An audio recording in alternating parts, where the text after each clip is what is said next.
Well, thank you all for coming. Just wanted to touch base before we got out of town.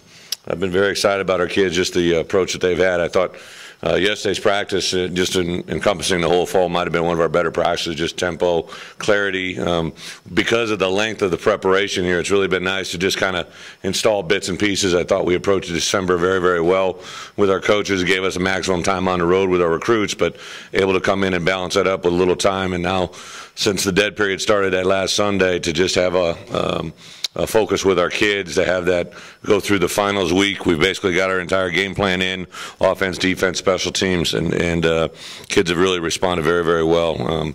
Excited to hear the bowl game obviously got sold out. I think they first time in the bowl history, and you can just tell there's a certain buzz. I was in the Houston area and recruiting the last couple days, and a lot of coaches just talked about how they're going to come by. There's a high school social that I think last year they had 5 or 6 coaches at, and I think there was already 50 coaches that responded are going to be there. So an excitement both in the fan base and the people that we really care a lot about. Should be a great opportunity for our Texas players, the guys that have grown up in the state and now are at Arkansas, to have that game and have a chance to do that, which can only obviously come about during bowl opportunities. As far as our health, everybody's back with us. AJ hasn't practiced yet. I think there's a very good chance to get him back in the next 4 or 5 days. Captain Jefferson's been limited with us, but has been back out there, and I think that's about it from an injury standpoint. Those are the only 2 guys. Had a lot of developmental practice. We've had a couple of our guys get banged up, but the neat thing is to have Ty Story join us here the last couple of days. Huge improvement from him from day 1 to day 2 was pretty obvious. He has never really taken a snap under center, so it was kind of neat to just see him evolve and do that, and had some success. But our developmental guys have been really getting a lot of work and a lot of really good developmental work with them too. So with that, I guess I'll open up for some questions. Which are the early enrollees? By NCAA rules, anybody that signed that FAA can do that. So, we've had a couple guys do that. Ty is unfortunately the only guy that has been cleared. Datrion Dean had a shoulder surgery, so he could do it. He was going to be here with us, but he just can't practice, and it's better him just to stay at home and recover. Zach is here, although he's not medically cleared. He still had an injury that he sustained during his senior year. Will Gregg, we're still waiting on. It's a holdup from the NCAA. It's not anything his fault or our fault. It's just a slow process to get those final transcripts done in time and turned around. So hopefully he'll be able to join us here sometime shortly. But other than that, that's the only guys that could. So Ty's the only one session, right? Correct. Yep. Yeah, you alluded a little bit. How's he looking? Well, Saturday, I get my days all mixed up because today is actually like a Saturday to us because it's, I always say we play on Saturday, so this is a week out from our game, so nothing to concern you with. But I guess it was actually Saturday, graduation day. We didn't have any of our seniors and any juniors or sophomores that are significant players for us. We just gave them the day off. They came over and helped us coach. The seniors were involved in graduation. So we had about 40 kids that were involved in practice, and Rafe and Ty took the majority of those reps all day. And, obviously both of them are young quarterbacks. I think both of them throw the ball very, very well. I think Ty in particular was an adjustment, like I said, just taking a snap under center. He'd never really done that before, or in recent history for him. So that was a learning curve, but by yesterday he had mastered that already. So it's fun. It's fun to see the older guys interact with them. I think they respect good players, and Ty's one of those guys. Even though it's only a couple of practices, how big an impact can that have? Huge. I think 2 reasons. First, you get an understanding of how we do things, from how we behave in our meetings to the way that we take the field. Some of you watch our practices. There's a lot of things that are not even directed by me. Like when we start music, they know that means we go to flex. When I hear a certain horn blow, I don't have to say anything. They know we're transitioning to field goal. It's just it's not a natural thing, so you got to kind of learn it. So that part's there, and then also just to be in a meeting room with your positional coach and hear the terms, the phrases, the words, the Hogganese that we talk about, so that you hear it. I remember, growing up, we all had to hear things a couple times before we got it right, and I think that's the same thing as a football player. Coach, how would you sum up what this has been like for you personally, all the legwork that's being done, bringing in guys, anybody that's really connected previously to this Texas-Arkansas rivalry, in addition to how you game plan? How's that been for you, just combining those two things? You know, I think ever since I came here, you'd heard obviously about this game and the history and everything that it was, but it really came full circle for me after the bowl announcement. You know, I'm excited to play Texas, excited to do all that, but Kevin brought the phone over to me, and when I heard the reaction out of Coach Burrow's voice, and he was hearing it for the first time, that like gave me chills. I mean, it really kind of gave me a full circle of what it means to play Texas to a certain generation, and how much that is got to be carried forward to our players too. So we've done some things within the program. We're actually starting our bowl week today. So even though we're not going down to the 26th, today we'll interact with our basketball team. We'll have a little event that we're going to recognize our players, but then we're going to get involved with the Boys and Girls Club and have a nice little surprise for them. And then tomorrow we'll actually I don't know what tomorrow is. Tomorrow is the Tuesday. I think we're going to Shogun. Another day we're going to, tomorrow's Catfish Hole. We're doing one of my radio shows from there. So each one of these days of our bowl week, I'm also going to include a little bit of a story about Texas and the history of the game between the two schools. Is this the least time you've ever spent in the bowl? It is. You know, I've been very fortunate. I think the majority of my last 3 bowls were all January 1st bowls, and guys, BCS game, they make you be out there a certain time in advance, but to go down just 2 days in advance, that's a newbie for me, but I actually like it because we're getting majority of our work done here, and we're kind of just trying to really treat it as a kind of a delayed road game, you know, just something that we got to go on the road a day in advance and get a little bit more prep there. Christmas Day, I think we're giving the guys the morning to kind of compose themselves and let them have Christmas morning. I think there's a brunch here from 10:30 to 11:30. We'll have practice and meeting start up about 1. Christmas Day is going to be like a Wednesday practice, a Tuesday practice for us. So it'll be a 12 to 15 period practice, and then we're actually going to fast lanes that day for a little bowling competition. In the afternoon, it'll be teams of 5 where they'll go against one another, and then they got a arcade, and I think we give them movie passes that night. All the times I've covered Arkansas, the team was always either at the site over Christmas or the kids were home. Have you ever had a team on campus at Christmas? I have. I've had ones, had a little bit of everything. I had ones that left the day before Christmas. The ones that I remember, there was one in particular, we flew on Christmas Day, and it was just kind of a Debbie Downer, you know. I mean, it's Christmas Day, you're on an airplane, you're going through security, and you get there and everything's closed. I mean, our guys couldn't go get dinner or anything. So I thought Mark Torresani and our administration came up with a good game plan. I think it would have cost us somewhere in the ballpark of maybe $150,000 to go to the day of Christmas Day rather than just staying here and working through the day. We'll travel on the 26th. We won't necessarily practice that day. We'll have a workout in the morning with our strength staff, but to go down on the 24th, 25th and have everything kind of be closed and you know, it's a holiday, it just didn't make a lot of sense. Do you have Christmas Eve plans? Do I myself? I have to check with my wife, the team. Christmas Eve, I believe Christmas Eve is Shogun, so we're taking them to Shogun. See how their Topanaki skills are and have a little fun with that. And then I think we got movie passes for them on either 24th, 25th. So the bowling tournaments on Christmas Day, do you guys like rent out the whole? I think we got like 22 lanes out of fast lanes. I don't know how many are out there. We've done this in the past. I don't think we've ever bowled with our group here, but it's kind of surprising how many guys will break out those balls that, you know, kind of, it was cool maybe in their previous life to have a bowling ball and shoes. So we'll see if anybody's got some kingpin talents. How challenging is it to come up with the formula after that huge layoff? It sounds like you put a lot of thought into over the years how to make that work. It has, and it's kind of, Bo, to be quite honest, you kind of tweak it by your players' personalities, I think. I know with our group, we got to keep them occupied, I think, just to let them have a little bit of time to do something. But on the same account, our guys are very workmanlike. I like when we popped into practice, there was 2 practices they did when I wasn't on campus, and I used to get very concerned about that, but really our guys just really, they know their mode of operatus. They just kind of jump into it. they're a little bit kind of like Pavlovian dogs. They hear a sound and they know how to react and do what they're supposed to do. I think I'm going to take that same approach down there to Houston. We'll get a good Thursday practice down there where it'll be like a a Thursday practice where it's a shine and polish all phases of the kicking game as well as all phases of our offense-defensive package, and then the day before the game will be kind of a glorified walkthrough at our practice site, and then the day of the game we're actually going to go to the facility itself and see it during the middle of the day and then come back later that night. You know, final grades are due tomorrow.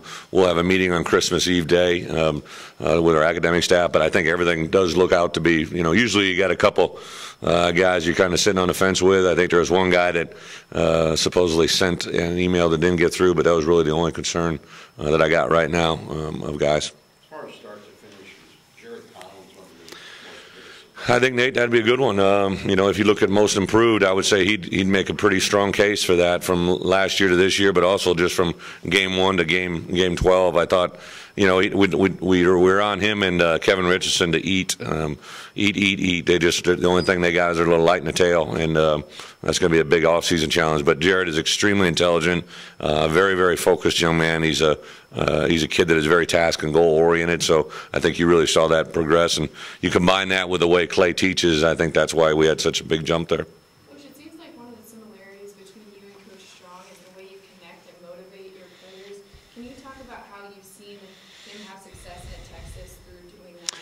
Well, you know, obviously he's been there a short time, but I've known Charlie for a long time. I think we both have defensive backgrounds, temperaments. I can't speak on his behalf, but I have seen from game 1 to where they are now, they've gotten better every game. And I think as a coach, you take a lot of pride in seeing that. I think there's no doubt in my mind that defensively there was huge jumps, maybe that 4th, 5th game. I tried to chronologically watch. When I go into bowl game prep, it's a little bit different than in-season prep because you have a larger window. So, like when we're getting ready to play Missouri, you really just kind of looked at their last 4 or 5 games at the beginning to get a feel what they're doing, and then you kind of go back in the season. Whereas bowl game, I try to start with game 1 and watch the evolution, and it was definite that they got better, you know, throughout the year. How much of your success this season would you say has come from the players buying into your philosophy and wanting to play for you specifically? I appreciate where you're going with it. I think it's not me specifically; it's our program. It's the way we do things, and I think I never got any pushback. Our kids are so they're open. They had a heart that I think that I didn't ever have to fight anybody. You know, if they did, they just didn't last. I mean, I get rid of the ones that didn't want to buy into what we're doing, and really was very firm that there is no halfway here. It's just like I singled out 22 guys to our staff that we needed to get right before the end of this bowl game, and they're not starters. They're guys that are on the verge of being those guys for us. Don't let them get away with, you know, are they getting their ankles taped? Are they getting them? Are they trying going out there? It sounds silly. Are they trying to, you know, kind of half it through an individual period? Are they really pushing themselves through it? And if we can get that to happen unilaterally, we're going to be even better. Texas has a pretty good player in the middle there. Yeah, 2 good players. You know, 90 and 98, both of them, I think, obviously 90 gets a lot of the attention, but their nose, 98's a good player, very, very firm. We have to be extremely efficient in inside blocking from our center guards and tackles because they can be very disruptive to a run game. It's definitely the strength of their defensive unit, without a doubt, and play so hard all the time. There's a reason they've gotten a lot of those accolades, so we got to be very firm up front. You know, it was really cool. I guess he had not heard it. Right, Kevin? I'll give you the best way to describe it. He hadn't heard we were playing Texas yet. He was at a little holiday party, and I'm not going to do my Coach Broyles imitation, but he basically just kind of said, "Be ready for those Longhorns. They'll come at you. You got to be ready from the first snap." And the fans of Arkansas were going to be excited, and a lot of history that goes back to the Southwest Conference. And he brought up Coach Doyle Royal, you know, and I mentioned to that, and just really kind of one of those moments where you again, I got chills. I know it's pretty cool for Kevin and anybody else that knows Coach Broyles and knows how much that game probably means to him, or that series. Some of the old-time Razorbacks, they're excited. A lot of them are going to be there, and they like what you're doing. Yeah. They like that the current players are talking about Well, I always say, you know, we always stand on the shoulders of those who came before us, and that's not just a coaching cliche. I think it's absolutely how I feel, and it's how I try to get our players to buy into that. It's fun, I think, to embrace the alumni. You know, when I first got here, they basically told me they weren't allowed, you know, to come to watch practices and be a part of the program. And if there's a former alumni at any event that I try to get to, I try to shake their hand, say hello. It's a part of who they are. You know, it's part of their DNA, whether they were born with it or created it when they were here. Once you're a Razorback, you're always a Razorback. So I think that part's really genuine. And to get our kids to do it, I think one of the neat things that, unfortunately, it was a weekend that we lost a game against Alabama, but we had that 64 team back, and our kids went out, and the way practice kind of ended, our offensive guys got to go through and shake hands with all of them, and then our defensive guys got to go through and shake hands with all of them, and to have that connection be genuine, I think did a lot for our players. I know it did a lot for a 64 team, but for me as a coach to teach a little humility to an 18 and 22-year-old young man, I think goes a long way. Obviously, you talk with Coach Rules, some other players, Jimmy Johnson, those guys reached out. Jimmy, we text back and forth. Bill Barnett gave me a DVD. I got a book in the mail from the story about the history of the Arkansas-Texas game, in particular the game itself. Yeah, everywhere I've gone from, you know, I'm very good friends with Lindsey, you know, so from his generation, both living it and then seeing it as a young child himself. Coach Lunny didn't ever get to play in the game, but he talked right away. And then some of the old-time high school coaches being around in the state, you know, I got a text right away from Buzz Bolding, you know, and, you know, when the announcement was made, have reached out. I haven't gotten through all my Christmas cards. I've tried to get through them all just because, I mean, I got piles and piles of letters of people sending notes in and letters that you can tell it means a lot. Can Dice Story and whoever else, can they go to the bowl site? They can't. No, the way that it reads is they can do it on. Three things need to happen. First, they needed to be an FAA. They needed to finish their high school classes and testing, and their school had to kind of basically sign off on, yes, he's graduated. Then they have to send that into the NCAA, and so that's kind of what's catching Will a little bit. But the only practices they can take part on are the ones on our campus. Brad, I know there was a lot of hope for JoJo Robinson when you made the decision to redshirt Robinson. Yeah. Are there some moments where you're like, man, I wish he could play for us right Yeah, JoJo is, we just talked about this morning in the staff meeting, he's probably one of the hardest guys to defend down on the scout team end. He's such a competitor. We have a little tackle circuit. Obviously, you guys know Robin. He's got certain philosophies. We do this tackle circuit, so there's 5 or 6 elements to that, and one of them is you have to tackle a guy on a mat tackle, and JoJo won't get tackled. He refuses. And I kind of got pissed. I'm like getting, you know, so I sent Spade after him, and he won't go down. And he kind of said, Coach, I'm nobody's tackling dummy. And I'm, you know, I have to take a step back and control myself, but I also appreciate what he's saying. He just doesn't want to be tackled. You know, catching the ball. He's so competitive yesterday. Him and Korn both went for a ball. So JoJo's from Miami Northwestern, and Korn's from Gulliver Prep. And Korn basically took it out of his hands and stole it. And, I mean, you would have thought he had stolen a car. I mean, JoJo was pissed. So I kind of gave him a little bit of heat about letting a South Florida guy take the ball from him, you know. And he's just a competitor. He's got some nature. He's going to make us so much better. He'll push Jared Cornelius, you know, and he's a guy that I think can be helpful in the return game. He also talks about how he wants to play corner. He goes, once I get the wide receiver down, I'll play corner. I said, well, why don't you worry about getting the wide receiver down first? At least one thing you're looking for, big step. I do. I think Nate. I think he's physically got to take a big step. He's got to, you know, probably put on another 10 to 15 pounds. Again, he could blow away with a strong breeze. You know, I mean, he's not real heavy.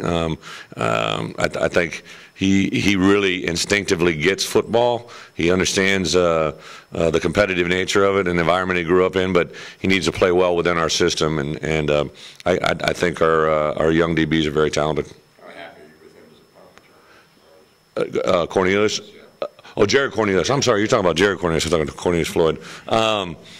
Jared Cornelius, you know, he's done some nice things. There's been, I think if you ask him, though, there's been 2 returns that could have been home runs if he just trusted a little bit. So Jared is, again, you forget that he's so young. You know, he's a true freshman. I thought somebody threw out a deal the other day that, there was a receiver that went to LSU that was supposed to be the #1 recruit in the nation a year ago, and he's from Louisiana, so I knew Jared was kind of eyeing that up and what he did. And I believe he only caught 15 balls at LSU this year, where Jared, I think, caught 17 and had a couple.